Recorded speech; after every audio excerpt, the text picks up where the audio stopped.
Okay, welcome everybody. Let's call this meeting to order. This is a special meeting of the Gainesville City Commission, April 21st, 2020. We've got one item on the agenda, perform GNV Vision Zero, basically going to get an update on our Vision Zero policy and mobility plans. Very excited to be here. We do have a couple commissioners with us virtually today that are not going to be in the chambers, Commissioner A. Santos, Commissioner Johnson, and then we will not have Commissioner Ariola with us at all today. So with that, is there a motion to adopt the agenda? So moved. Okay, a motion by Commissioner Ward, seconded by Commissioner Sacco. Madam Clerk, roll call vote. Commissioner Sacco? Aye. Aye. Commissioner Simmons? Aye. Commissioner Hayes Santos? Aye. Commissioner Johnson? Aye. Commissioner Ward? Aye. Commissioner Ariola is absent, and Mayor Poe. Aye, that motion passes unanimously with Ariola absent. All right, Mr. Feldman, I'll turn it right over to you.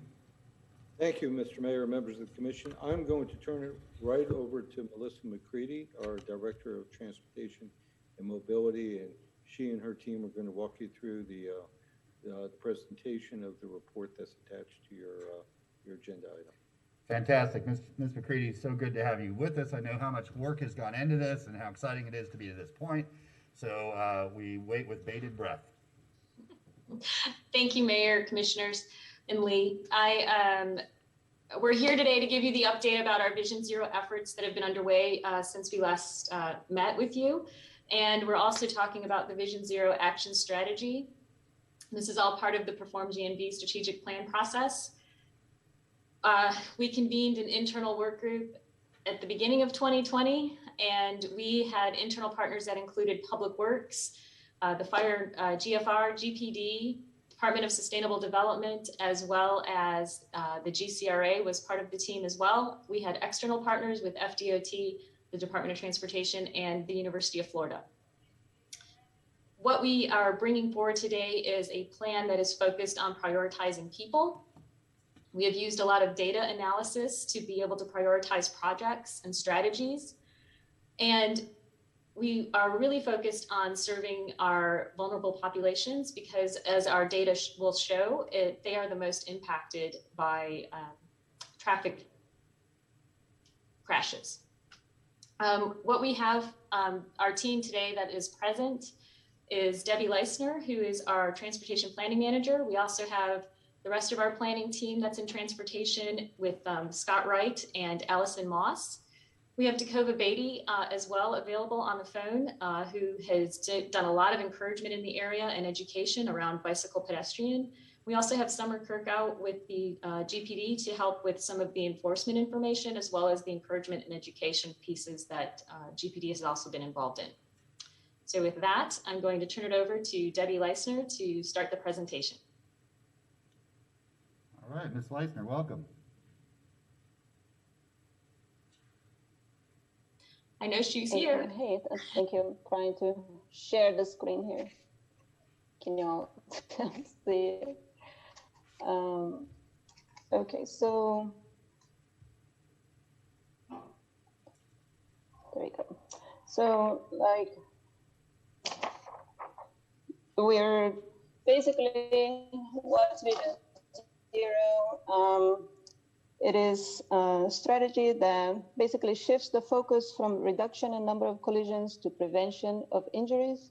It takes into account that humans make mistakes and provides a systematic approach to reduce the intensity and severity of crashes, identifying problems and solutions in a multidisciplinary approach. The Vision Zero approach focuses on the traditional ease, engineering, education, enforcement, also considering encouragement, evaluation, and equity. Social equity is at the core of Vision Zero. We know that crashes disproportionately affect vulnerable communities, including lower income individuals, seniors, children, and pedestrians, cyclists, and people that use transit. Vision Zero prioritizes interventions in areas of most need of safety improvements. In Gainesville, we've been working on this for several years. in around 2018, the City Commission approved a resolution with the goal of eliminating deaths and serious injuries in the city by 2040. We developed a target area to prioritize vulnerable road users who are disproportionately affected. And the City Commission also further emphasized the importance of this effort by adding it as a high priority in their strategic planning. When we look at the incidence of crashes in the city, we see that 1% of the crashes between this period of 2015 to 2019 resulted in fatalities, and out of those, 28% involved a cyclist or a pedestrian. When we look at severe injury, 3% of the overall crashes resulted in severe injuries, with approximately 15% involving a cyclist or a pedestrian. So we know that they're disproportionately affected and overrepresented in the number of fatalities and severe injuries. When we looked at the overall crashes, approximately 3% of the total crashes involve a cyclist and a pedestrian, but those result in approximately 28% of the fatalities and 15% of the severe injuries.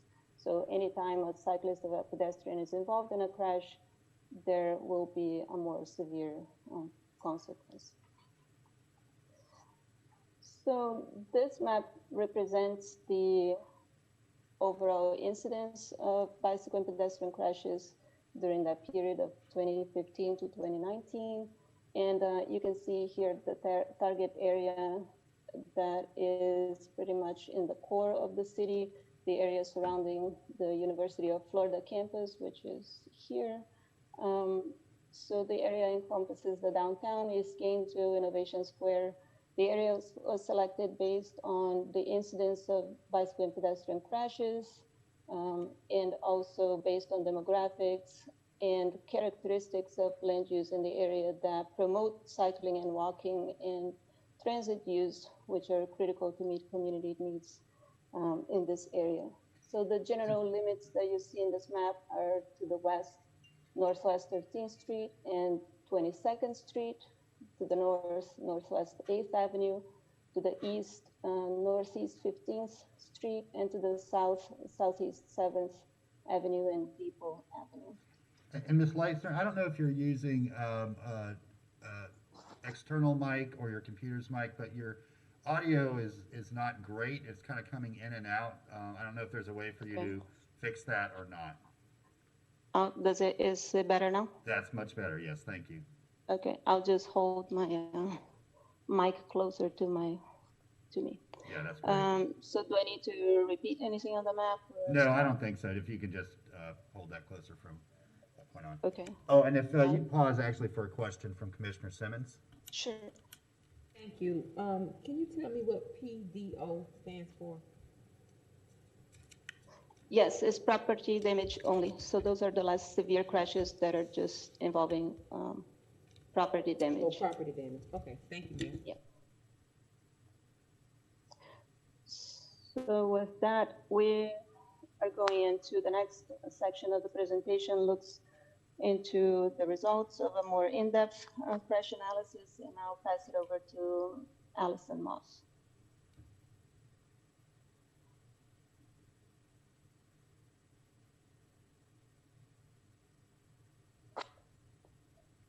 Good afternoon, everybody. Can people hear me okay? Yes. Okay, great. So I think, Debbie, you're driving, so I'll just let you know next. So we did a deep dive into the crash data, looking at Signal 4 crash analysis. These are records for each non-motorized crash that occurred within the last 5 years within the Vision Zero core, so those boundaries that Debbie mentioned. And we found several patterns, so I just sort of want to walk through some of the patterns. And in addition to noting the types of crashes and the percentage or the weight that they have, to also talk about some of the possible countermeasures So some of these things are definitely things that we can fix and work on in the city with our partners. So among severe crashes, those would be the incapacitating and fatal. We found that 61% of them fall into just 3 categories. And that first one you see on the left is crossing against the signal. Those are bicyclists and pedestrians crossing against a walk sign or on a red light. The second category, also 23%, is mid-block crossing. And the third, an unmarked crossing. So this is technically a legal crosswalk. It's the intersection of 2 streets, but it's not formalized in any way. And so regarding these types of severe crashes, there's some pretty ordinary things that we can try to do wherever it makes sense. And for crossing against the signal, leading pedestrian intervals, shorter cycles so that people don't have to wait so long to cross busy streets like 13th and University, and then automatic walk signals so that people in a high pedestrian density location are not having to push a button to get that walk signal. As far as the mid-block crossing, a lot of those can be, formalized into safer crossings with high visibility markings and flashing beacons, things like that, and sometimes median refuges. And then unmarked crossings, same kind of treatment. This is people looking for more frequent and more convenient crossing opportunities. So there's opportunities to make those as the city with partners. Next slide, please. Other primary factors, these have to do with all crashes. So not just the severe and the fatal, but everything from a minor injury to a fatality. We had 15%, it's not noted there, but 15% are right turns, through movements, and left turns at stop signs. And those are primarily motor vehicle or drivers violating pedestrian bicyclist right of way. And within that 15%, actually 7% is drivers turning right and striking bicyclists riding on the sidewalk. Right on red, this is a right-hand turn on a red light at signals. Those are 10% of overall crashes. So again, quickly to mention some countermeasures for the issue of stop signs and folks not yielding at stop signs. A great thing would be to have directional bike facilities so that people are riding bikes in the direction that drivers are expecting them to come from. Also high visibility treatments, things like that. And then right on red, of course, would be some turn prohibitions where it was appropriate. Next, please. Another significant category was left turns at signalized intersections. And so we found 10% of the nearly 300 crashes were people making left turns either in a dedicated left turn lane or at a permissive sort of shared through right turn lane. So in the left instance, we have the possibility to do a protected phase. And so that would be people making left turns when no other movements are getting a green light or a walk sign. And that would help a lot with those kind of crashes, as opposed to a flashing yellow arrow. And then on the right-hand side, something like a leading pedestrian interval could help bikes and pedestrians get a large way across the intersection sooner. Next, please. The roundabout is an interesting one because it turned out to be 8% of overall crashes. We do have a lot of roundabouts and traffic circles in this Vision Zero core.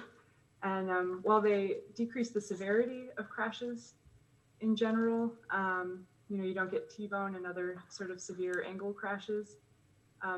There were some that showed maybe a little bit more attention to design, maybe merited to reduce these types of crashes. And these were generally bicyclist is in the roundabout, circulating as they should be, and a driver just enters not seeing the cyclist and strikes them. And that was over and over again, just the same exact pattern. Thank you, Ms. Moss. Will you please pause for a question? Commissioner Saka? Yes. Thank you, Mr. Mayor. So just to clarify, is that 8% of all accidents involving pedestrians and cyclists, or 8% of all crashes, period? Bicyclists and pedestrians. Okay. This was yeah. And we are looking at vehicular crashes as well. Okay, thanks. Yeah, so then the next slide, this is maybe could have been the first slide. Speed is absolutely the most critical factor in all of the crashes that we have. If people are driving slow enough, most crashes can be avoided or definitely the impact minimized. So we found that under 35 miles an hour, the percentage of crashes that were severe were much less than when the crashes were noted to be 35 miles an hour over. That's consistent with the famous graphic at the right that just shows the percentage of pedestrians that survive at various speeds. And you see at 20 miles an hour, nearly all pedestrians would survive. And at 40, we have just one. So I think this is very telling. Additionally, there's just a footnote at the bottom that says actual speeds for the crashes are probably higher. I think as we read a lot of these reports, they seem to be a little bit underreported. Next, please. The next one was just an interesting observation. So of the 42 bicyclists who were hit by someone turning right, 40 of them, or a full 93%, were traveling against the direction of traffic. So this is very strong evidence that people driving, especially from a minor street onto a major corridor, say from, Buckman onto, or 17th onto University Avenue, people don't tend to look the opposite to their right. They just look to the left. And as far as lighting, shown at the right, a lot more of the severe crashes are happening in the dark hours, whether dark lighted or just plain old dark. So, next, please. And then, as everybody knows, there have been some tragedies on University Avenue and 13th recently, which have initiated further study and effort and coordination. So just wanted to show kind of the overrepresentation of crashes, especially severe crashes on these corridors. So 58% of all of the crashes occurred on University and 13th, but 68% of the fatal and the severe crashes occurred on these two corridors. Ms. Moss, if you could please pause for another question. Commissioner Santos? Yes. Thank you, Mayor. It's on the previous slide about the dark lighted areas. Yeah. I guess are we not distinguishing between? I mean, we have areas that are. I mean, we have streetlights all over the place. We have a lot of areas that are very poorly lit. Is there any breakdown between? Like, I can only think of like two roads in our core that are actually well lit, like Midtown at First Avenue, and then like south of Depot on Main Street. Are we separating that out at all between kind of poor lit areas that are poorly lit versus actually well lit areas? I would think based on that distinction that no. I think the reports are probably, have a different threshold than you may for what well lighted means. But I'm not sure exactly what that is. Commissioner, if I may, it's Melissa. The reports that she's referring to, that Allison is referring to, are from the police reports. So a lot of it is based on what the officer observed or wrote down. Okay. So if there's a street light around, that probably is most likely considered lit, even if it may not be well lit. Just depending on interpretation, but we did true up all the data with our Summer Kirko, our GPD partner. So we went through all the reports individually, and we had insights that way as far as interpreting everything. Thank you very much.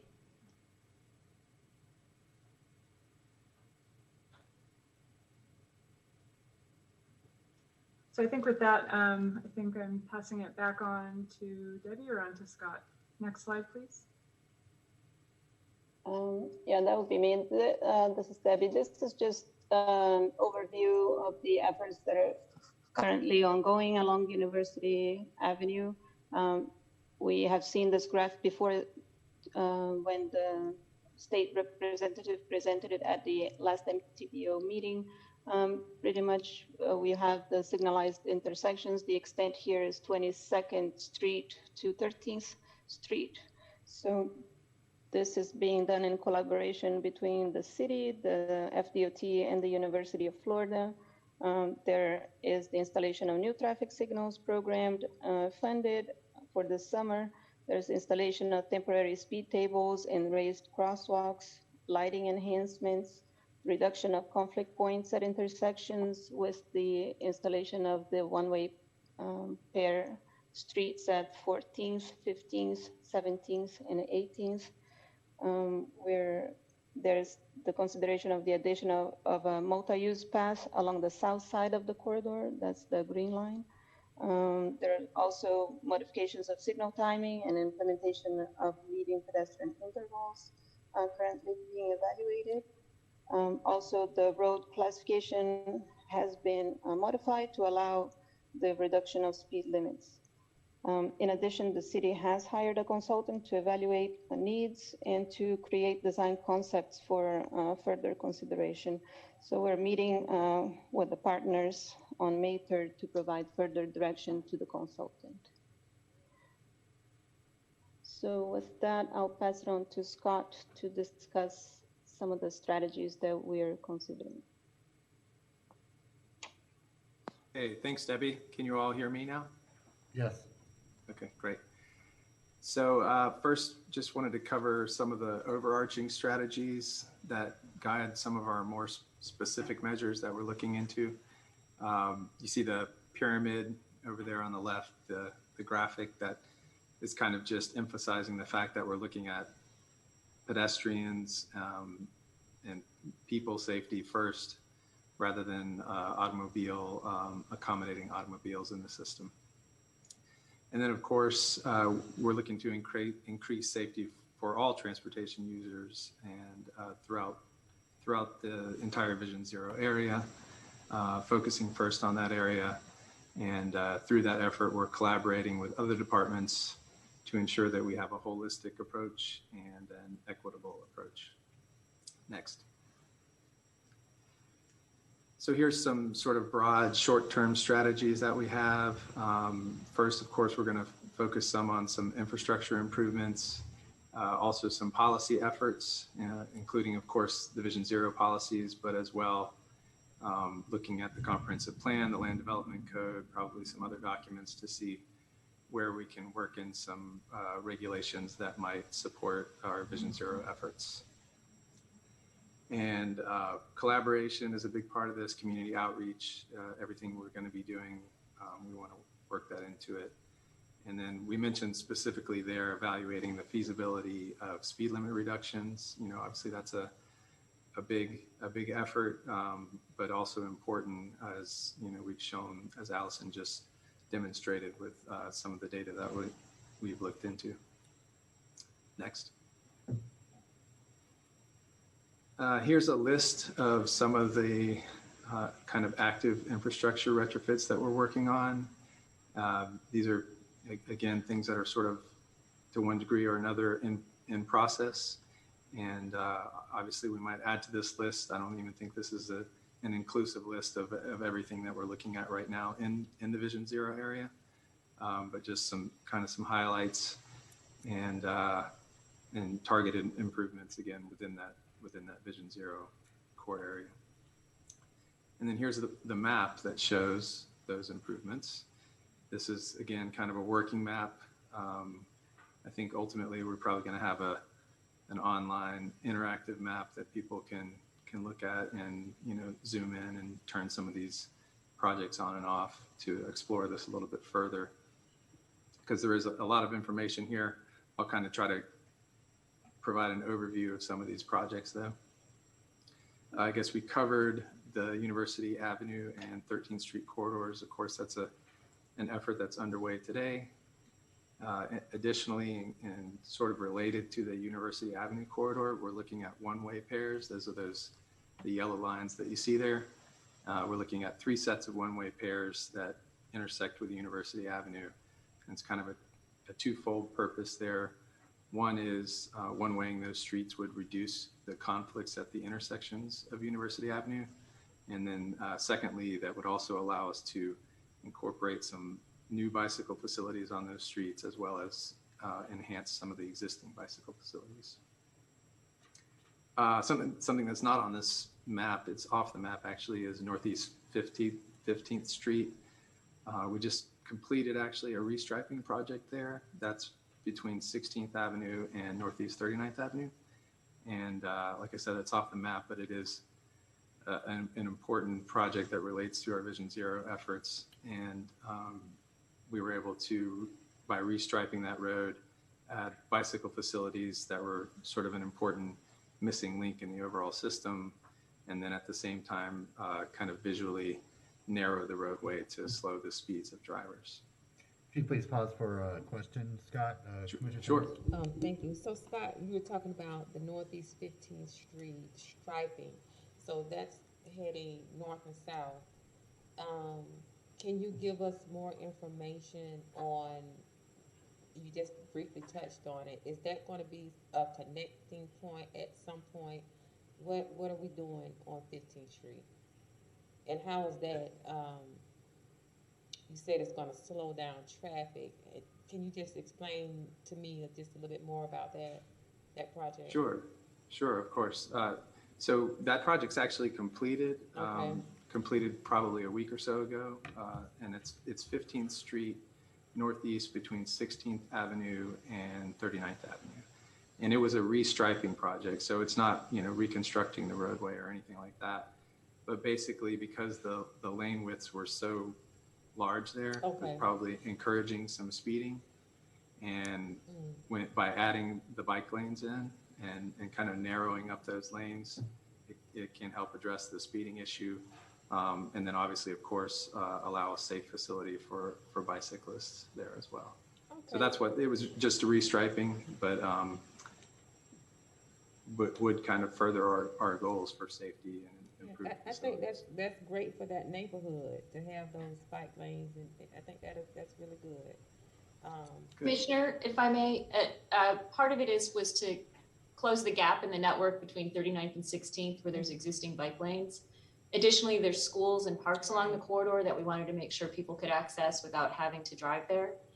And as Scott mentioned, it does narrow, when your vehicle and your field of vision is narrowed for your lane width, it tends to slow traffic down. We also freshened all the crosswalks in the corridor so that they're more high visibility. In the future, we'd like to also do some community engagement along the corridor to possibly do some additional, maybe raised crosswalks or something to that effect so that we can make it even safer for the kids trying to get to school. Oh, thank you, Ms. McCready. I think that's great. Thank you. You're welcome. Commissioner Hayes Santos? Thank you, Mayor. On Northeast 15th Street, is that bike lanes or cycle tracks, and are those protected at all, or is it just bike lanes with no protection? It was a restripe project, so they are just bike lanes, but they're very wide bike lanes. And that it's a first step to get something down on the corridor to start the transition of it. Thank you. Commissioner Ward? Thank you, Mr. Mayor. Yeah, I was on 15th Street yesterday morning, I think, and noticed the restriping from 39th down to 16th, and it really has a very different feel. It changes the street quite a lot from that big wide street, the big wide lanes that it used to be. It squeezes it down to a more manageable neighborhood level. And it looked to me, and tell me if I'm wrong, staff, it felt like there is room to do more permanent things than striping. The way you built the bike lanes in, it seems like there is the potential for laying down something to separate the lanes out. But right now it's striped, and it's a really good job, and it makes it feel entirely differently. But it did feel like there was enough room there to add some physical separators. Thank you, Mr. Mayor. That's correct, Commissioner Ward. We are, like I said, it's a foundation to build upon. And as we can focus efforts in other areas of the city, or as we get funding, or if we pursue grant funding to improve the corridor, specifically with different design elements, that we expect to be able to do some additional design elements in that corridor to make it even more appealing and attractive for biking and walking. It is a heavy transit corridor as well. And what we had also hoped to achieve by reducing the lane width was to discourage the semi-truck traffic that tends to go down that street. Thank you. Commissioner Santos, is that your previous hand? Oh, no, never mind, it came down. Commissioner Simmons? Add one thing, and I think these type of smaller projects should be celebrated, because that area you had accidents, crashes, I mean, it was a drag race. And now with the addition of Unity Park, you have all those children in this area. I think these minor details need to be highlighted. and let the residents and the people in that community know the great work that our city government is doing. So again, I think that's great. Yeah, right on. Thank you. All right, Ms. McCready, back to you. Actually, Scott, if you want to Scott? continue Yeah, with go one of ahead. the other Sure. projects. Thanks, Yeah, Mayor. I'll point out just a couple more things here on the map. The bright green line that you see there near the top, that's 8th Avenue between North Main Street and Northwest 6th Street. And that's the 4-lane section of 8th Avenue that I think everyone's probably familiar with. That 4-lane section also wraps around onto 6th Street by GPD there. So we're looking at that at both of those roads for potential lane reallocations. It'd be a similar project to Northeast 15th Street, and that would probably be just restriping, at least initially. But certainly there's an opportunity there to make that roadway a little more context sensitive, we'll say. And of course, we're working with FDOT on that project because 8th Avenue in that section is an FDOT roadway. And we do have 2 projects underway on that corridor as well, Scott. I don't know if you want to highlight those. Sure, yeah. Where the trail crosses, the 6th Street trail crosses at 4th Street, and then also at 2nd Street, we worked with FDOT to demonstrate that there were enough bicyclists and pedestrians crossing there that some sort of enhanced crossing was needed. So hopefully this summer they will be installing marked crossing as well as the flashing signals to enhance safety at those locations. So that's a little more short term, we'll say. A couple other things we got since 2015, we have 2 bicycle boulevards within the city of Gainesville. One is North 3rd Avenue and the other is West 12th Street. You'll see the dashed green line on here is the North 3rd Avenue Bike Boulevard. And basically that's just a low cost measure to enhance that corridor and make it a little more comfortable and convenient for the bicyclists that are using it. It has been a success in terms of diverting that bicycle traffic off of the more heavy traffic roadways that are nearby. And then the blue lines that you see on the map there are all sidewalk projects.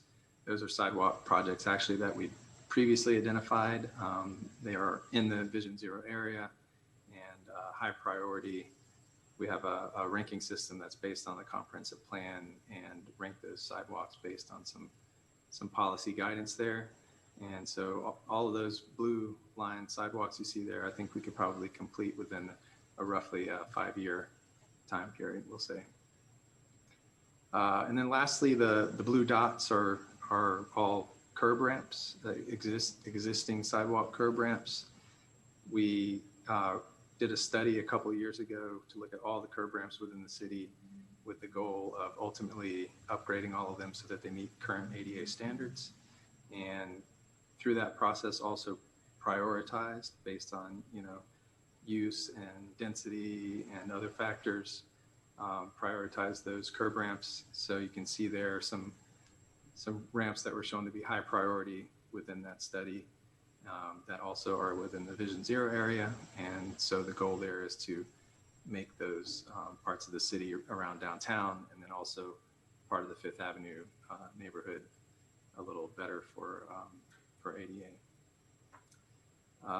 And then I guess last thing to say is, we'll be looking throughout this whole area for potential signal improvements as well as lighting improvements. We're starting a lighting study as well to look at that. And I'll pass it on to whoever's next. I did want to make one quick note while we were on that screen, if you don't mind. Just in the Vision Zero action strategy, we break out each one of these projects and there's additional detail. It also advises if we have funding. So a lot of these projects we do have funding for, but there's a lot that we don't. In particular, the curb ramps, the planning team was successful in getting grant funding to help fund the construction of most of those ramps in this core area.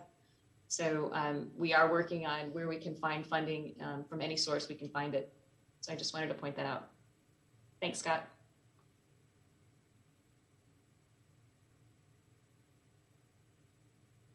Okay, next we get into encouragement and education. As Scott mentioned, we're working on current opportunities right now as the comprehensive plan is under review. There's also opportunity to include some of these Vision Zero aspects into the development review process, so to leverage available resources as properties redevelop. We're also looking into mobility hubs to create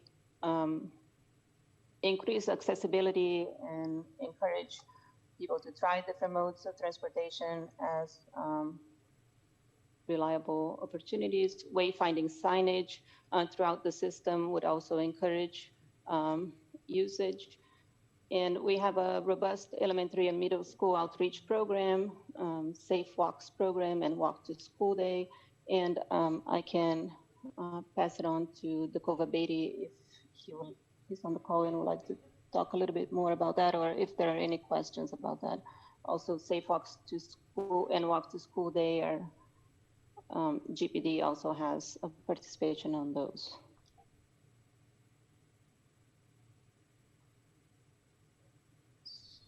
There's no questions. We can, we can move questions. We'll move on to enforcement, and I believe Lieutenant Kirkhow is on the call as well, so she can jump in.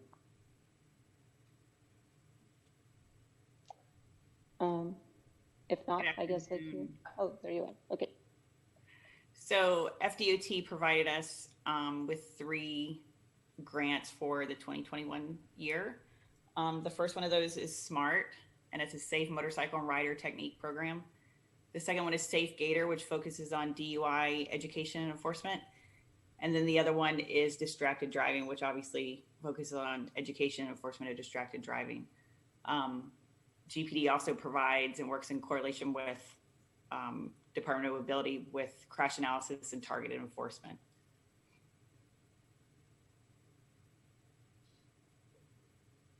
Thanks, Summer.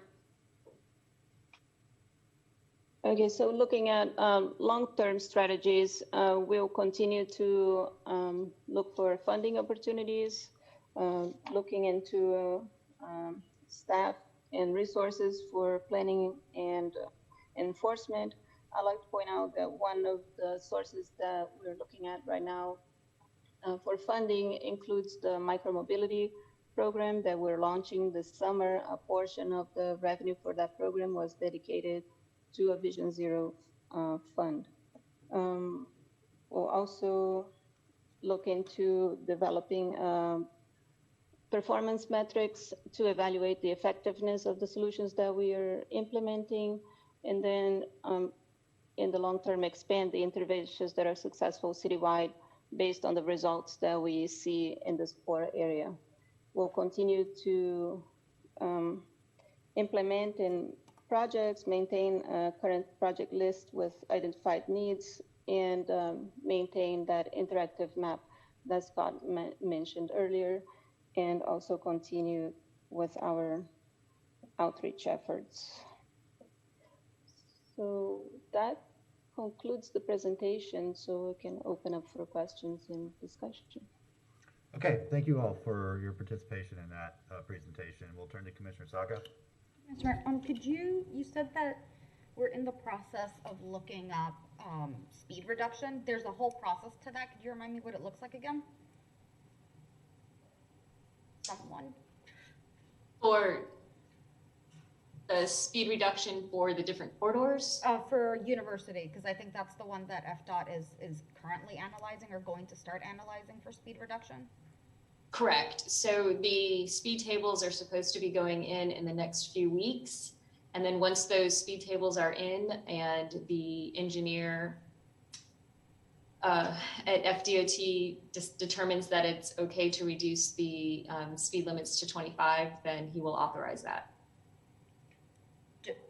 So it's data collection from the speed tables for a while? Actually, it'll be a very short turnaround. My understanding is just a few days. Oh, okay, never mind. It'll be based on his analysis and experience and looking at the traffic flow and how effective the speed tables are at slowing down traffic. Okay. And are we looking to do that at any of our other corridors? The speed tables are raised crosswalks? reduction of speed? Absolutely. There's different traffic criteria that has to go into the analysis. Depends on the roadway. There's a number of factors and rules that we have to abide by, whether it's city or a state road. We are looking at different corridors or streets that we are able to go ahead and reduce the speeds, or what design elements it would take in order for us to reduce the speeds. Do you happen to know which ones those are? So we're looking at that whole targeted area that we've outlined for the Vision Zero focus area, and that analysis will be ongoing in that whole area.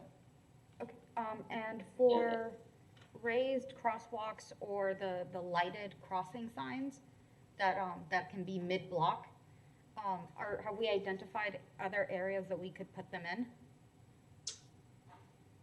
We have identified some corridors where we could. Northeast 15th is one of them where we've talked about possibly raised crosswalks for the school crossing. Those obviously are a lot more expensive. We're looking at some criteria to prioritize where those types of additional treatments would go. The rapid flashing beacons, the flashing crosswalks that you're referencing, there's criteria built around those of where you can install them and when you would install them. So we're looking at every design element that we can possibly employ and making sure that it's context sensitive so that we're deploying it in the right areas for the right reasons. And we're basing it all on data. Thank you, ma'am. Hey, Commissioner Santos. Thank you, Mayor, and thank you all for all your work on this. I'm excited to have this before us. I'm waiting for this meeting for seems like 2 years, almost a year. It's been a while since we were. It was just a little pandemic in the way. I know. So a few different thoughts and then some ideas on some projects and just on some questions on policy. One of the things I think we really need in Gainesville is protected bike lanes and protected cycle tracks. I don't think we have a single one in the city, and looking at some of the data and studies that I've seen, they've shown to drop accidents by 20 to 50% when they're put in. Not even just in the accidents, they also get people to go on them. They feel safe. I mean, the ones that I've ridden around in different cities, I will use those. I don't think many normal people use bike lanes on definitely more higher speed roads. Are you calling me abnormal? non bike enthusiasts, but we have a huge amount of people who do bike for work, and I think, absolutely, yeah. So I strongly believe that we should put in a policy where there are ways to do protected bike lanes that are relatively inexpensive. They don't have to be the massive infrastructure things. We can do them on the cheap and still get good results. And I think we should be doing that when we're putting in bike lanes on roads that are over 20 miles an hour or 25, somewhere in that range. I think that's where we'll get way more people biking and using that, and just it's safer. And I also think one of the things we need to strongly consider too is using protected cycle tracks versus just protected bike lanes, because that also, I feel safer when I use a protected cycle track versus a protected bike lane, because there's more room. You can also pass people when there's people like Ms. McCready who's maybe going fast and there's somebody slow in front of them. And I think allows it to work better for people commuting and more for all ages. I think that's one of the things that we need to be designing is what is someone who's 8 years old to 80 years old going to be okay with in terms of bike infrastructure. Did you just quote Gil Penaloza? Yeah. Yes, we completely agree with you, Commissioner. And actually, there is a cycle track under construction right now, I believe, on Southeast 4th Street. Debbie, is that correct? Yeah, I think that project includes that. And then we're also including protected bike lanes on the one-way fare corridors and also reducing speeds along those. So the one-way core is actually one of my questions. Are those going to be protected bike lanes or protected cycle tracks? Are those going to be one-way or two-way bike infrastructure on those streets? It depends on the road. We had to work within the right-of-way we had, and in some places we kept the on-street parking. In others, we removed the on-street parking to provide a wider bike lane that is protected. So that is something that the team's been working on as part of that effort. Okay, and those will be protected bike lanes on those one-way pairs? Or yes, where we could put them in. Okay. even I think just having little raised like reflectors, I think causes some change too. It doesn't have to be as much. One other thing that that was discussed was lighting, but I don't see any lighting projects. I know those are expensive, but I think have a large impact. Definitely, since I think our core of our city in this area is poorly lit in areas where we have a lot of density, where people don't feel safe to walk, let alone being able to not get hit by another car or stuff like that. How does that fit in with Vision Zero and a part of our infrastructure planning, a part of this? And then also on the lighting side is the lighting of our bike trails, 6th Street and Waldo Road. Those are, I don't think, none of our rail trails are lit, and being able to light those would allow people to use them at more hours of night, so they could do more commuting, or being able to use those instead of having be in the road, which is lit. It's going to start with the lighting study, which is why we have included that on our project list. Okay. So that it'll help us identify and prioritize different areas where we could focus efforts. And when is the timeline on that to come back? We don't have a timeline just yet. You know, it comes down to funding, obviously, but it is one of the things that we've identified that needs to be done. So is that currently funded, or it's proposed to be funded in FY22? We don't have it. I think it was proposed. I don't know if it's in the CIP list. It shouldn't be in the CIP list. I don't know if it's on the Vision Zero list that we submitted, because it's not a CIP project. So it's a study, and that Mr. Feldman, I don't know if you had included Mr. that Mann on has his anything. hand up. I think he wants to. There. Perfect. Bill, can you weigh in on that? Mr. Hayes Santos, there's also the outstanding referral from the commission on the street lighting and the vegetation. And we actually had a meeting of that subcommittee this afternoon. And the whole nexus of that committee is going to tie into the Vision Zero work that is in the Vision Zero plan. They're independent referrals from the commission, but they're tied together. And we have just started, we had our second meeting today, and my plan is to sometime this summer bring back a group of recommendations and a plan to the commission on the street lighting and vegetation management and how we're going to improve those dark areas. Yeah, that's something. Answer your question? And let me just chime in also, just to muddy the waters maybe a little bit more on there. So you all have adopted a strategic plan, and we are using that strategic plan and the priorities that you have set in the plan to re-examine what projects we have in the pipeline. So we may have projects that we have dollars allocated to that are no longer, I'll use the term in quotes, relevant to your priorities. They may have been priorities 6 years ago on there. And so we're going to be looking at the plan that you have adopted and the changes that you will probably make in a couple weeks to that, to reprioritize some of our capital spending on priorities. And so as we get into the FY22 budget, we may be bringing changes to the capital plan or to the project plan that has been previously approved to realign it. So I strongly hope that we can, as a commission, fund more lighting, and that the lighting study to even get started. But we need to solve that issue. It's causing issues in our city. One thing on his roundabouts, I was mentioned at 8% of the tracks, and I lived and biked in the Netherlands, and they designed their roundabouts very differently than how we did. Definitely on their more intense roundabouts, where they separated out bike infrastructure from pedestrian infrastructure, from car infrastructure. And we don't do that here, and it seemed much safer in that terms. Is that style been used around the country, or is it against FDOT rules? Or, I mean, I think there's better ways that our roundabouts could be doing, where we don't have to have bikes in that roundabout.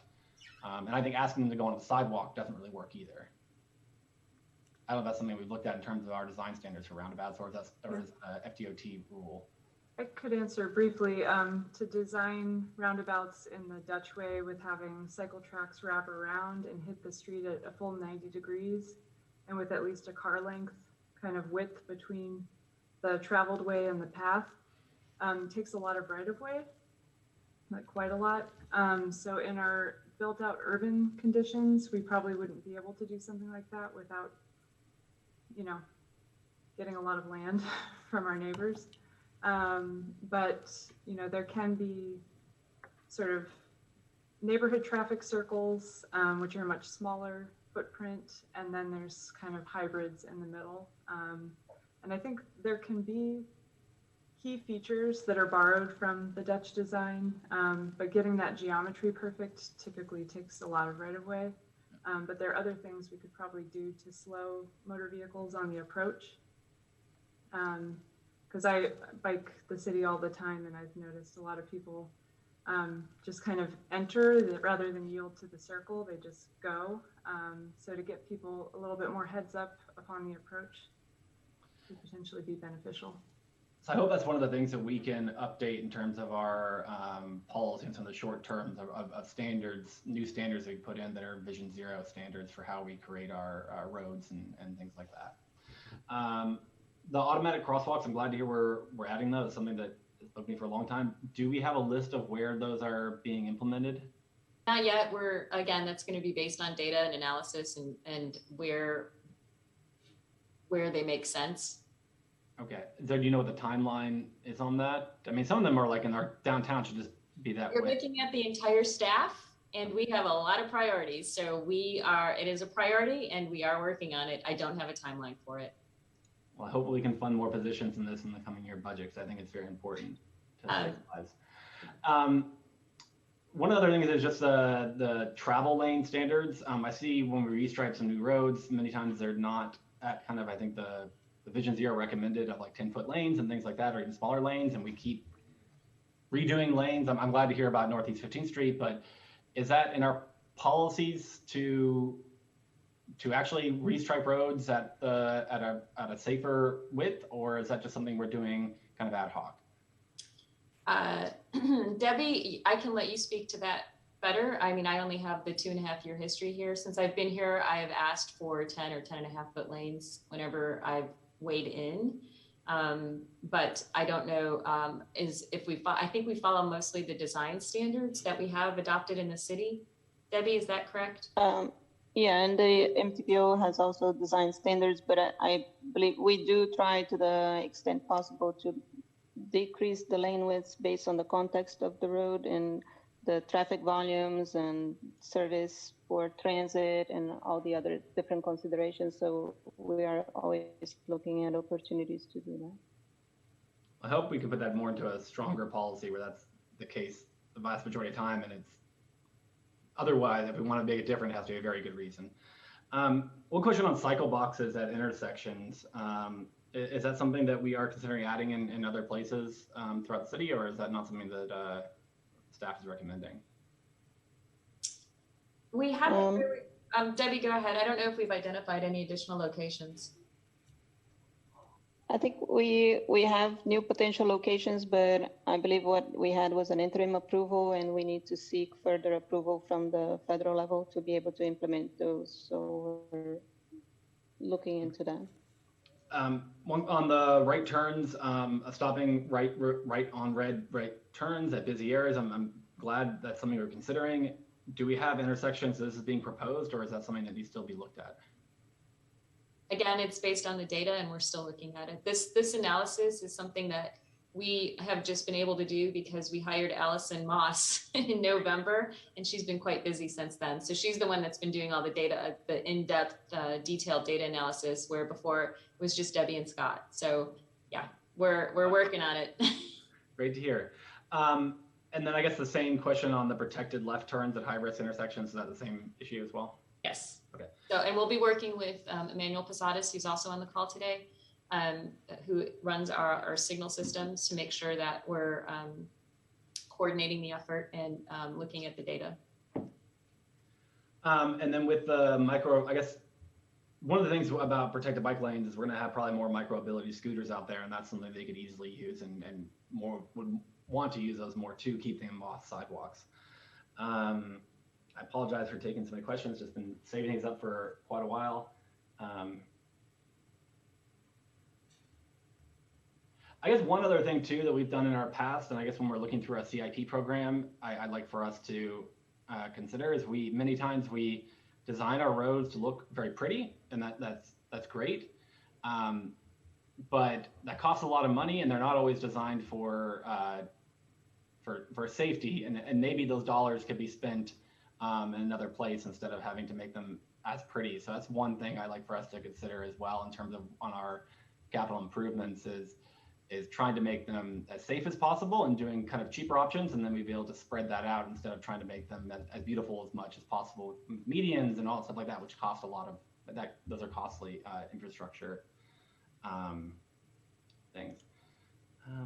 One question on the bike boulevard. The bike boulevards that we have, they are on roads that have an incredible amount of stop signs, and I don't use those bike boulevards because you have to stop every block, and they don't seem that efficient. I guess I have concerns about how we're using the bike boulevards and where the streets are on, because they're not. I mean, you have to stop every block, so it's not the most efficient way to get across the city.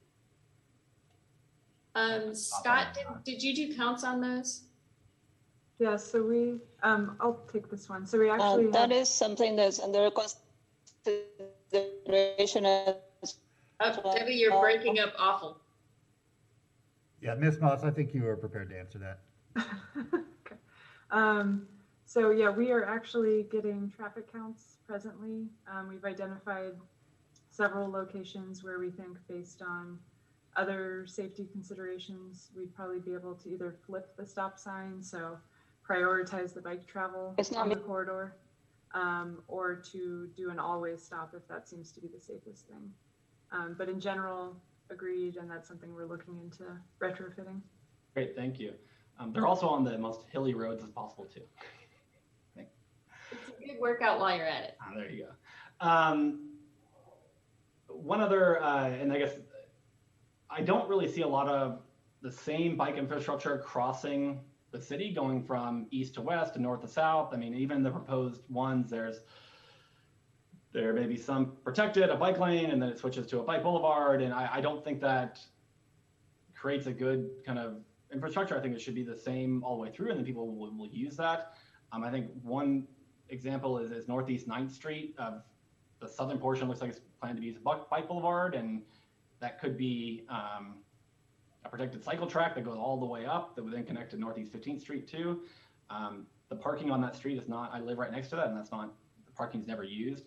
So I hope that's something for us that we could consider. And then just the bike boulevard on Northeast 7th Street. People drive pretty fast on that. I don't know how productive that will be. I kind of stay clear of that road because people drive pretty fast as a bike boulevard.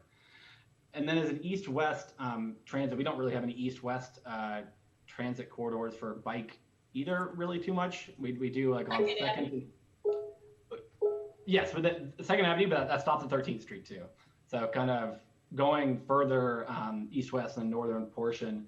I think Northeast 8th Avenue, that's wide enough to where we don't need a center turn line on that road, and there's definitely a width to put protected bike lanes or protected cycle track all the way from Northeast 22nd Street. That would allow us to cut all the way down to, and then we'd have bike lanes that maybe not protected now, but would have bike lanes all the way to 34th Street as well. So that's one area that I would like for us to consider is the Northeast 8th Avenue. As I think that there's a lot of people bike it, but they bike on the sidewalks, and that would give a true kind of northern portion that would allow to connect all the way from East Gainesville to the western portion of our city. And then just one kind of the timeline on the short-term strategies, is there any timeline on that, or is it kind of based on staff needs? Those strategies we expect to implement in the next 1 to 3 years. Okay. That's why we kept them at the short term. I wish the short term was a little smaller, but I understand with your budget constraints. To that point, I think we need to fund more changes in the coming year's budget. I don't think this is enough to actually make a significant difference, and we also need to have reoccurring budget items. This deserves general fund dollars. This saves lives, also helps climate change, and we've been having too many people die to roads. If we want to fix this issue, we have to spend some money. It's not that much money to actually make some real changes. So thank you, Mr. Mayor. I apologize for speaking so long. All right, thank you. Up next, we have Commissioner Ward. Thank you, Mr. Mayor. Thank you all so much for the presentation. In reading this the other day, I was pleased to see a lot of these things. A few questions I have about specifically University and 13th, because I would imagine that anyone tuning in externally is primarily interested in that. Can you please remind me what the limits of the study that we've contracted for are? Currently, the limits are on University Avenue from Northwest 22nd Street to Northeast 3rd Street, Okay. and on 13th Street from Northwest 5th Avenue down to basically the DNA bridge. Okay.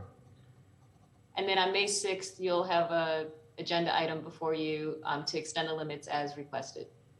And that then goes to 13th Street, 16th Avenue, north to, how far north? 8th Avenue. 8th. And 8th down to Southwest 16th. right. Yeah. And then University Avenue, that would be 34th to 15th Street, is that correct? Correct. Okay. So do we have a general idea of how long we expect that study to take to be completed? For the first study that's underway right now, we're expecting something in August. Okay. We are meeting with them May 3rd internally with the city manager's office, and our UF and DOT partners will be on that call as well. And then we'll be giving them some direction so that they can start doing the design concepts to bring back to us as soon as possible. So the latest is before fall semester. We're hoping to get them sooner. The consultants are very engaged in trying to work as quickly as possible. Okay. Lee, you had Yeah, I was just going to say, we're still working on identifying funding for the enhanced boundaries. Keep in mind that the first project was funded out of the campus development agreement, but the extensions really don't fall to the same geography. Sure. And so we're trying to identify where that money will come from. Okay. So extending out from that, how is the conversation about acquiring University and a piece of University and a piece of 13th? How is that going? So, and let me jump in on this one. So our approach has been that we will come up with recommendations that we hope FDOT will build into their program and agree to the extent that our recommendations conflict with FDOT criteria, but could be done if the road was our own, then we would seek to gain control of the road. But we would still have to identify whether it's state or local funding for those improvements. But until we know what we're asking for, and we know that FDOT will not agree to it, it would be premature to actually take the road segments. So as long as they'll do what we're asking for, we're comfortable with them maintaining ownership. It would actually be preferred from a maintenance standpoint. Okay. All right, because that's an important thing for us to put out there for the community, because there's a lack of information. I'm certainly happy for the state to maintain control, as long, again, as they're doing what we see as important to do, because there are not going to be fewer pedestrians on this stretch of road. And the more we treat it like a neighborhood road in our city, the more FDOT treats it like a neighborhood road in our city as opposed to a highway or a pair of highways, the better off everybody's going to be. But as long as it's treated like a highway, with or without speed limits. I mean, we all know that speed limits are fine for people who are paying attention to speed limits, which is pretty much none of the drivers.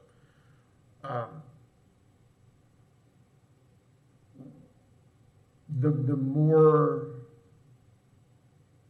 well, I'll just leave it at that. I appreciate the information, and it was important for the community to be aware of that. Thank you. And Commissioner, just to put that further in context, it absolutely took us by surprise that FDOT not only agreed to, but actually suggested putting down speed tables Yes. on University. Yeah. So that was a glimmer of hope that they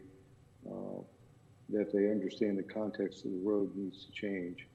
And they've actually changed the context of the road classification.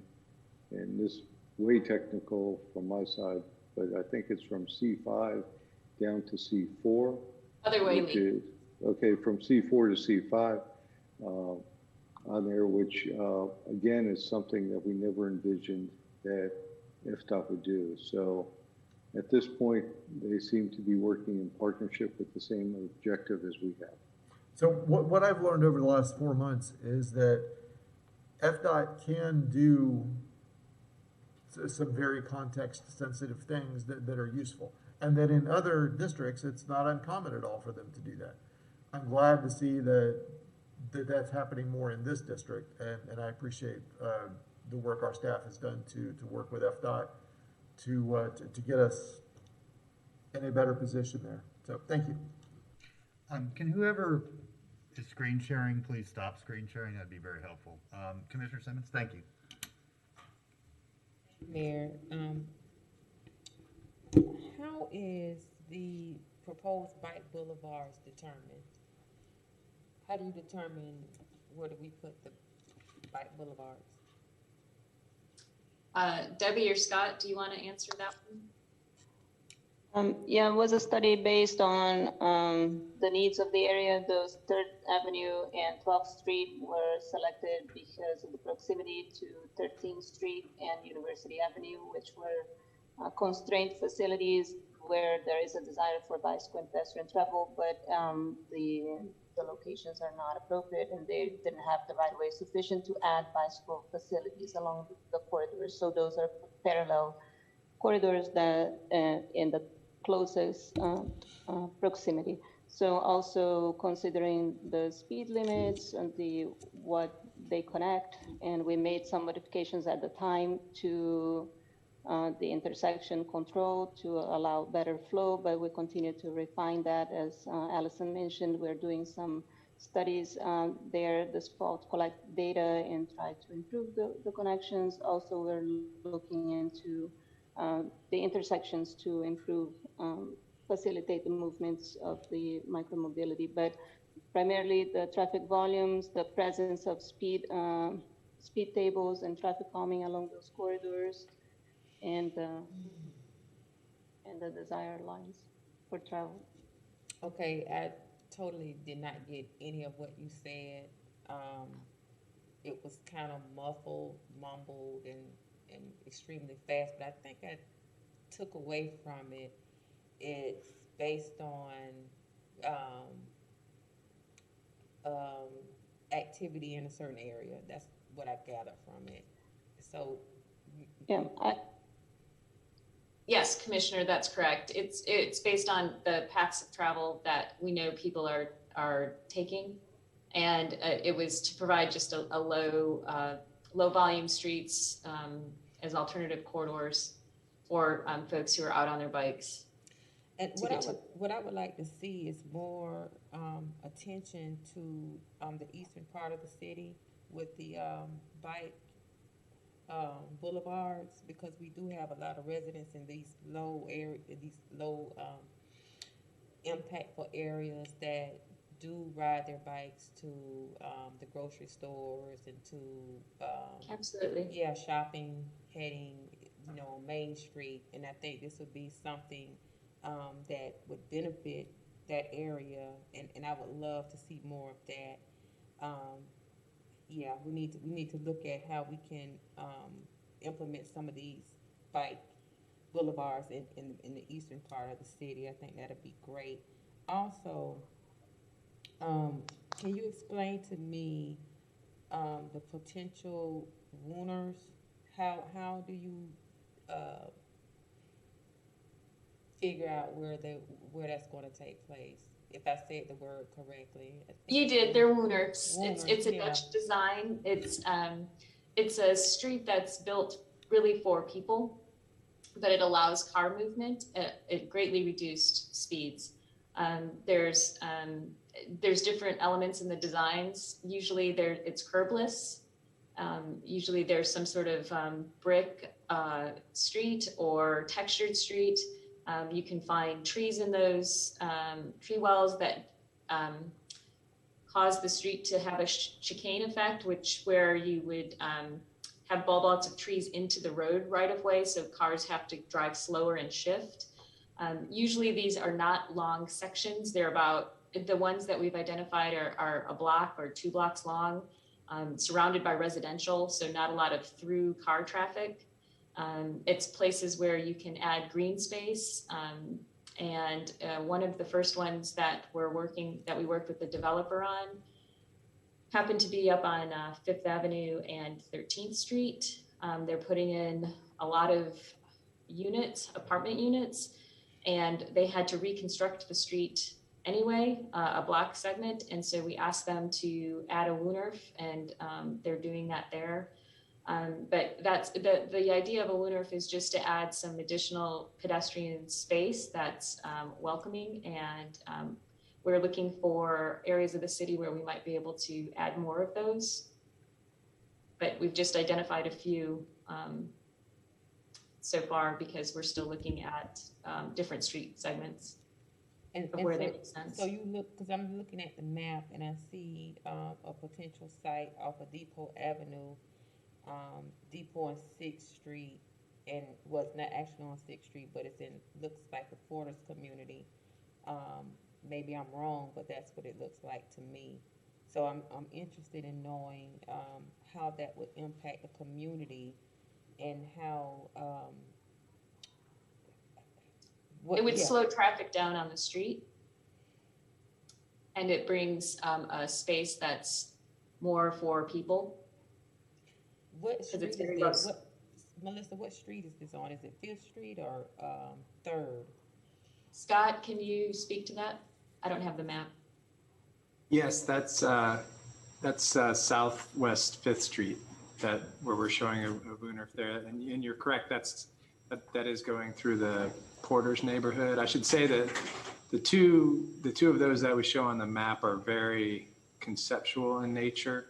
Basically, we looked through the Vision Zero area, and we just tried to identify where we thought there were opportunities to do something creative like that. As Melissa said, what you're trying to accomplish there is create a street that works equally well for pedestrians as it does for automobiles. And because that's not a high traffic street and it doesn't have sidewalks, we thought that was a potential location to try something like that. Okay. And Commissioner, we wouldn't propose any of these without significant community engagement in the area. We would not just put something like this in. We would talk about different design elements and what the community would want to see on the street before we would even think about doing it. Okay, thank you. Also, what does LOGT street improvements? That's local option gas tax. Okay, and so those funds, so what I'm looking at on this map, these potential projects have been identified for those funds?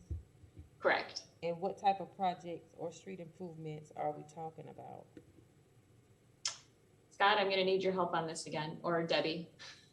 I believe those are full street reconstruction. They're shown on the map as there may be opportunity as those projects, designed for those projects advance, to add bike facilities, improve pedestrian facilities as well. So bike and pedestrian, and so you're saying a basic full street? Correct. So it's an opportunity where we know that local option gas tax funding is going to be spent to reconstruct the road. So we'll look at opportunities to add bicycle and pedestrian facilities. Okay, so you would work simultaneously with that? Okay. Yes, okay. We're working internally. Okay. And you see that also, what's that, Southeast 4th Avenue? I'm looking at the map and, going from north to south or south to north, however you wanna, see, I'm looking at a blue line that's doing a sidewalk construction off of Southeast Fourth Avenue. Is that, project going into the community, into the neighborhood?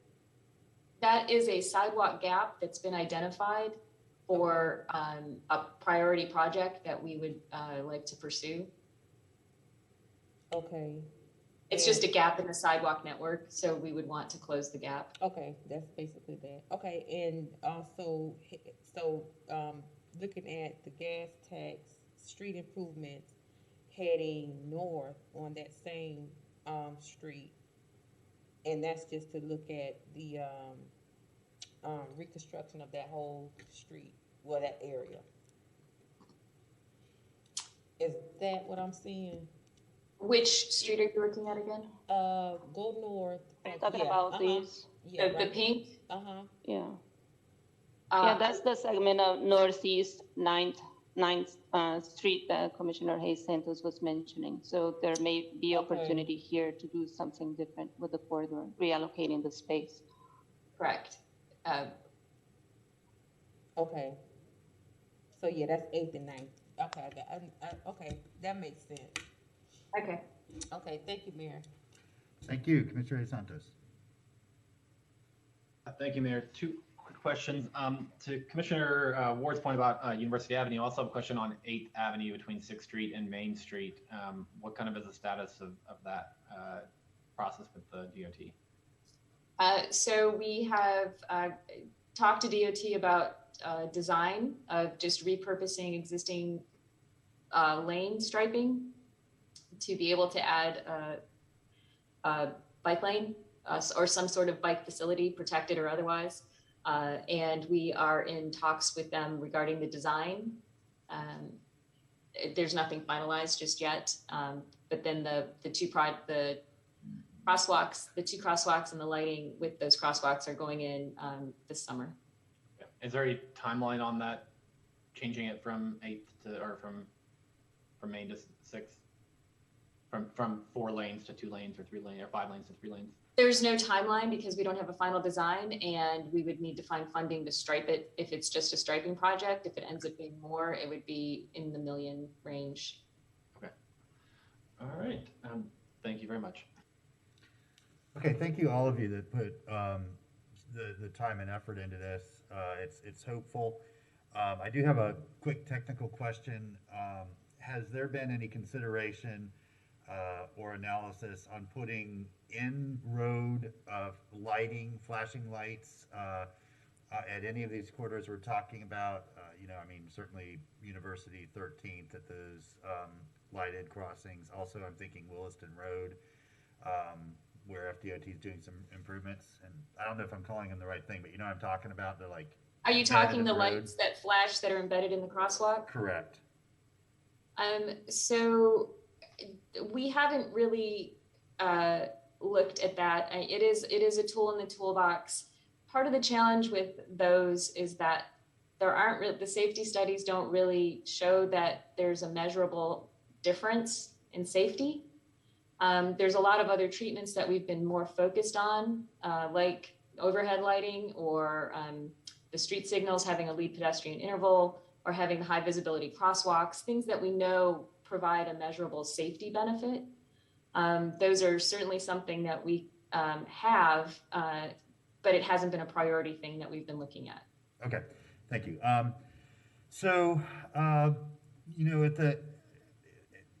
the sort of distilled essence of Vision Zero and what we're trying to accomplish here, it all comes down to design. And I understand there's lots of other E's that are associated with this, and I don't want to abandon or pretend like those aren't important.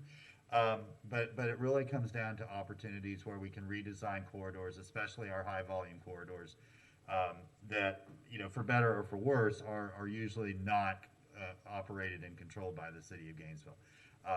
So that's where we need to continue working with our state partners, both the elected officials and the Department of Transportation.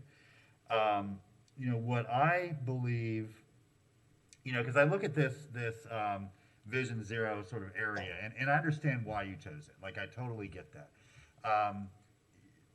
Parallel to that, some of our most tragic incidents have been far away from that core, right? I mean, so, death at Hunter's Crossing and on Williston Road and at Waldo Road.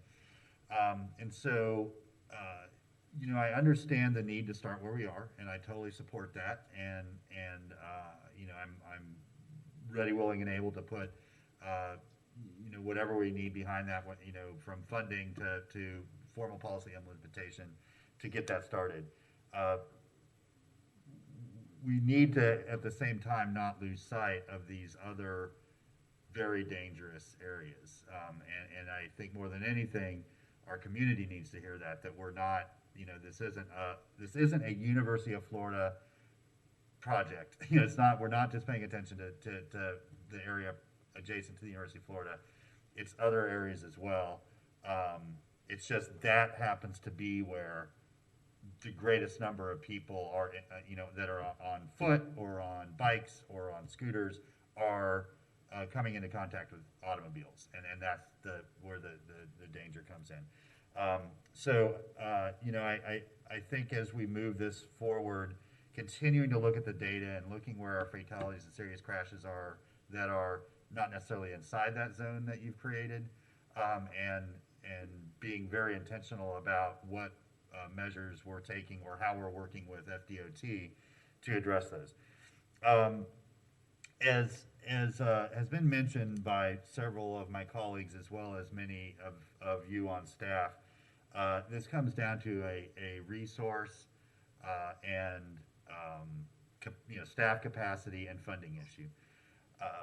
So I think there's two things that will determine whether in the long run we are successful and really transform the mobility culture in our city, or that this was an episode in a long history of Gainesville transportation and mobility. And so one is, I believe we need a dedicated source to accomplish what has been laid out here. We've had some very, very preliminary kind of suggestions of engaging with the county on a long-term transportation or infrastructure surtax through the sales tax. I believe that is the only way that we effectively address the significant demand we have for all of these projects. We can try to fit it into our CIP and local option gas tax here, and hopefully get a project through the MTPO. It's just nibbling around the edges, and for all the things that you suggest, which are great, like the right turn on red solutions and prioritizing pedestrian cross solutions. That's great, and they don't cost a lot of money, and they are going to improve things. But at the end of the day, it's the design, and the design is going to cost hundreds of millions of dollars to do properly on the corridors that we have. And so the only way to get to that, I believe, is to have a dedicated funding source where it's not competing with other equally very important priorities that the city has. And to that, I think that we need to look at creating a specific Vision Zero plan in the same way that we do the LRTP. I'm sorry, shame on me. Long Range Transportation Plan through the MTPO. That it's this long range look that we update every 5 years to make sure that our priorities are still the same. We look at what the funding sources are expected to be and what a realistic plan is. And so, I think if we had a specific LRTP style Vision Zero plan, because that 2040 number,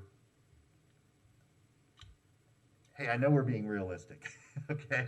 But it's also a long way off, and that's a lot of people. And I initially set out when I you know, when I ran on this, my first term as mayor is 2025, that we would eliminate all serious injuries and deaths by 2025. And, you know, whether that's achievable or not, I think we have to be aspirational when we're talking about this, because it truly is people's lives, and it's also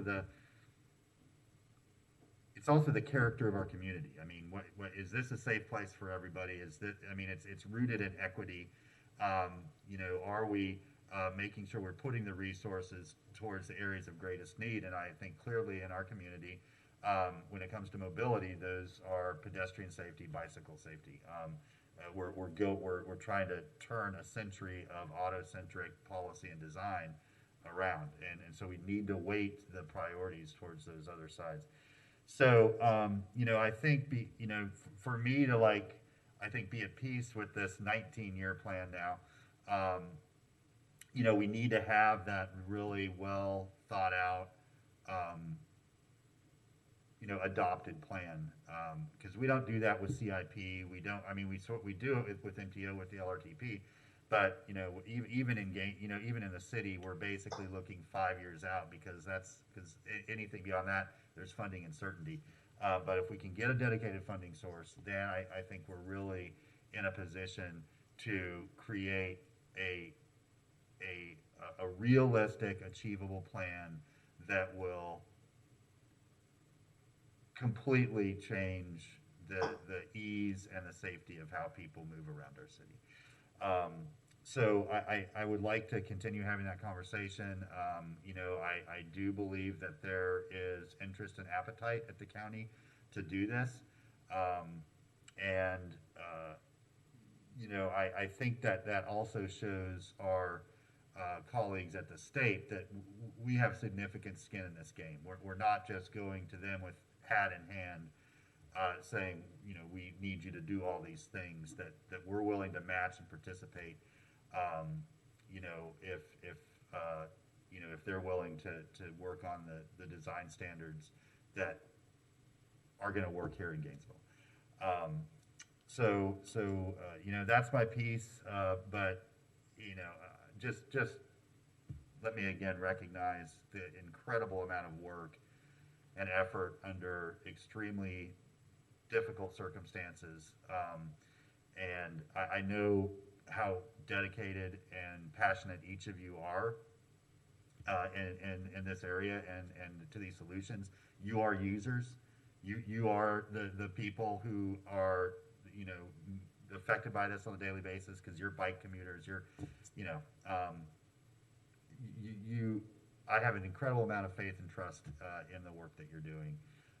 So whatever you hear from the seven of us in our urgency or anxiety, just know that I think, at least coming from me, and I think I speak for the board, we know that you're putting everything you have towards this and take it very seriously, and are absolutely putting out the best product that you can as quickly as you can. We do have a couple more questions, so if you all stick around, first Commissioner Santos and then Commissioner Simmons. Thank you, Mayor. Just one thing on the funding. If we put $1 million a year and then 20 years, it's only $20 million, which isn't not going to be enough. So you're 100% right that we have to increase the funding dramatically. Even though $1 million seems like a lot a year, it's not going to make a difference. I think enough to deal with it.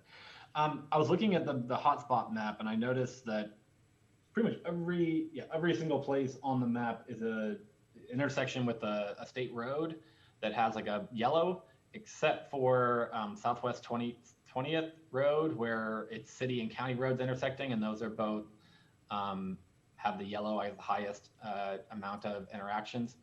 Are there any thoughts in those two areas, since those are two at least local governments that have control over those roads? Yes, the county's making improvements along the Southwest 20th corridor. Now they're adding crosswalks and beacons, I believe. We just did a crash analysis of the corridor as well. Allison completed that. She went back 3 years looking at the types of crashes again for the data analysis. So Mayor, to your point about looking at beyond this corridor, we are continuing to look around the city at safety areas where we can improve the safety, not just in the Vision Zero corridor. But the rest of the city, we're just calling safety projects. But we are working with the county on identifying any additional recommendations. Part of it, they're also completing the sidewalk. They're building some sidewalk to fill in the gaps that exist there on the north side of the street. Part of the challenge on that corridor is my understanding there's a bridge that needs to be reconstructed. So there's going to be still a gap. We did look at also, it's a heavy bus corridor area. And so some of the crosswalks that are going in will serve the bus stops. So again, we're working with our partners to see what we can do to help and support them in any way we can, and as well as keeping an eye on the whole point of the exercise is to make it safer. Thank you. And on that same note, we're going to, Melissa and her team has penned a letter, which I'll be signing tomorrow, to the county with some additional suggestions for them to make some improvements along that corridor. Some which will require them to devote some significant funding as well. And Allison did a great job on doing the analysis to back up the recommendations. Great, thank you very much. I'm hoping they do make some significant changes to that corridor. And then one other question just on the painting of bike lanes and the effectiveness of that, of just making people think more when that's when I see a painted one, I start to, I gotta pay attention more for a bike lane. Is that something that holds true scientifically, and is that something that we can do, or is it something we should do? Actually, any sort of striping that narrows the field of vision for a person in a vehicle, as well as the high visibility crosswalks, those and vertical friction, anything that's on the side that will slow people down. But the striping itself, yes, there's been studies that show that even just edge striping can have an effect on speeds. And what about like the green bike path lighting and things like that? Or even like the red ones that you use for bus lanes or things like that? For bus lanes, you're taking pavement, right? You're repurposing pavement for other uses, so it does have an impact on speeds. Well, I guess like an already, say Fourth Avenue or Second Avenue that has bike lanes, but they're not painted green. Would painting them more likely maybe slow down traffic or make people think more there's bikes there? I don't know, as we have a speed issue on Second Avenue. Okay. I guess people aren't speeding that fast. Yeah, so I mean, there's medians, there's bike lanes, there's a lot going on. So I think there again, we've got the vertical friction along that corridor, but paint does have an impact, yes, to answer your question. Thank you, Mayor. I know I outrun cars on Second, and I don't ride that fast. That's probably I know good. You can outride the AV shuttle, so. Oh, those poor things get picked on. Okay, Commissioner Simmons. Mayor, can we get a brief update, Mr. City Manager, on where FDOT is with the intersection on Williston Road and that trail and Waldo Road? Well, Williston Road, where we just keep having all these crashes. Yeah, and our team might have some more up-to-date information, but the last I heard, they were looking at putting some sort of signalization out there, whether it's a full traffic signal or what they call a hawk. And a hawk is very similar to what you see over by Gainesville High on 13. The problem is it's FDOT. Right. I said that wrong. It's the FDOT procurement process. So it has to be designed and then procured, and that's usually a year and a half time frame. Actually, I can give the update. The design, I believe, is almost finalized. We've been working with FDOT closely on the design, and I believe they're going to try to install the signal as part of the signal contract that they have out right now for bid, possibly. So they are fast tracking that as quickly as they can. Awesome. So, Melissa, have they been in contact with you all, and how you can, what changes can we do as a city in addition to what they're doing as it relates to the sidewalk, the road? Have we did a study on that area from our standpoint, the city standpoint? As far as doing something else other than putting in a signal, the signal will help. No. The signal, that's what FDOT is doing, and I'm assuming that's what they think will help that area. But as far as the city is concerned, do we have or own any roads, sidewalks, whatever in that area that. Not in that corridor. We don't, No, that's all FDOT of right that is away. FDOT? State right away. all that is I'm sorry? FDOT? All that area is FDOT, so we don't have any, um, say-so or anything? Along Williston Road? Yeah, like even on the side, like right before the trail, the sidewalk, do we have anything to do with that area from the city? Not to my knowledge. I don't believe we have control over any of that right of way. But Okay. again, we work with FDOT and to make it as safe as possible, which is the signal at this point will change up how folks can cross using the trail. Okay, so you all have been working closely with the state? Absolutely. Okay. Good. Absolutely. Okay, thank you so much. And so you will notify the city and the commissioners when they finalize the design and move forward with that? Will you all? Absolutely. As soon as we have a more firm timeline, we'll share that. Okay, thank you, Mayor. All right, thank you. Thank you, everybody, for your thoughtful participation. We will now turn it over to Adam for any public comment. Thank you, Mr. Mayor and Commission. There's nobody on the line at this time. The floor is yours. All right. Tough gig you pulled here today, Adam. All right. Well, once again, thank you all. Nothing but the hard work to get this all done, but this is encouraging. So we'll just keep at it and try to get something in place, at least in this coming fiscal year, that will help us make a dent in this. Commissioner Santos, you're on mute. I see panelist Warren Nielsen has his hand up in the panelist column. That might be a public comment. Oh, Madam Clerk, I didn't realize. I don't know how to do that. I don't think I can do that.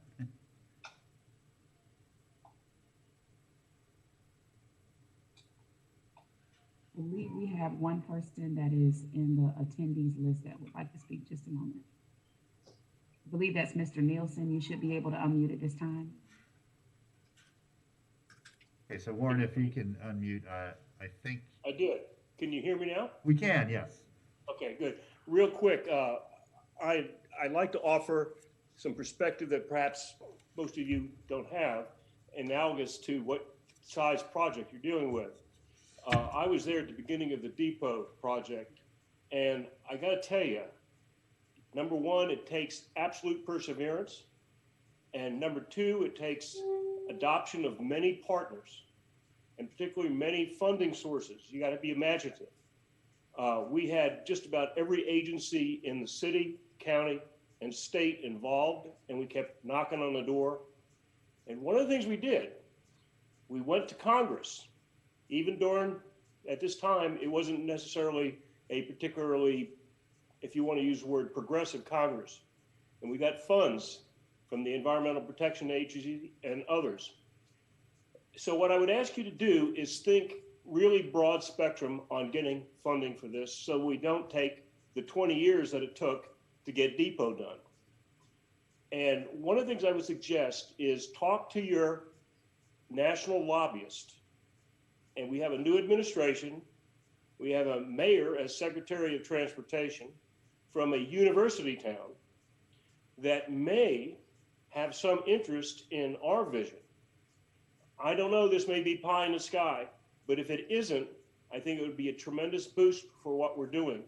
And we could present ourselves to the national entities, not only as a city, but with the university as partners in making this presentation. So just think about that. It may be a wild, long shot, but it worked for us at the time, and we didn't think we were going to be too hopeful, too optimistic about it, but we took a shot at it, and it worked. Thanks.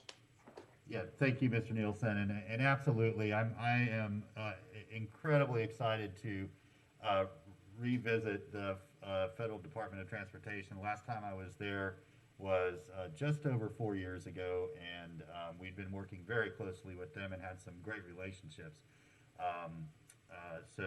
I'm excited about this new version of DOT, and you're absolutely right with a mayor at the helm. I think really understands local mobility issues. It's not just a macro sort of highways, bridges, and ports kind of perspective. So we'll absolutely be visiting and seeing where we might be able to convince them that we're worth investing in. Absolutely. All right. Well, thank you all very much. We appreciate it, and we'll just wait for next steps.